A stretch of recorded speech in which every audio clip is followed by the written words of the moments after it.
Nowhere. In the rural area of West Virginia during the chilling fall of the 1980s, my friends, Sarah, Mike, Emily and I, found ourselves stranded on a desolate road adjacent to an eerie, overgrown field. Our car had sputtered to a halt, leaving us under the faint, unsettling glow of the moon.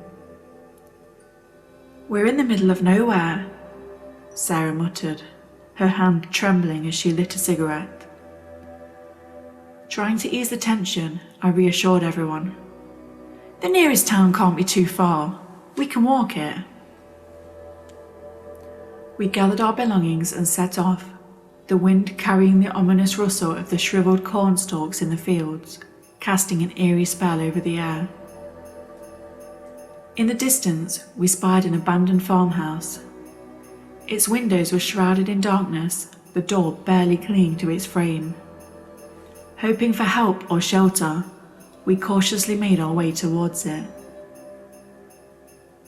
The gate creaked open, leading us into the front yard where a tattered scarecrow stood, illuminated by the eerie moonlight. Its ragged clothes swayed in the wind, and its button eyes felt like they were piercing our souls. I felt a chill crawl down my spine as I met its gaze. "It's just a scarecrow, guys. No need to freak out," Emily nervously chimed in, trying to dismiss the tension.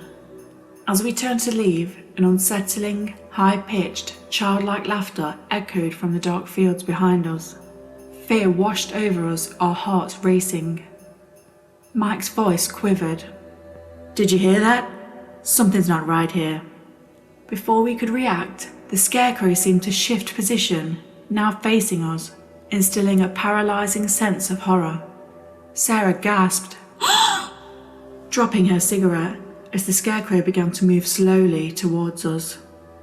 Without a moment's hesitation, we sprinted towards the road, the rustling footsteps from the field only intensifying our fear. Desperation consumed us, and we dared not look back. The distant approach of headlights was a beacon of hope as a truck pulled over. An elderly couple offered us a ride to the nearby town. Relief washed over us as we sat in the warmth of the vehicle, yet a lingering dread persisted. Glancing back at the desolate fields, I half expected to see the scarecrow observing us from afar, but the fields remained ominously still, cloaked in darkness. Upon reaching the town, safety embraced us, but deep down, I couldn't shake off that feeling that we had encountered something inexplicable that night. A sinister presence masquerading as a harmless scarecrow in the desolate fields of West Virginia.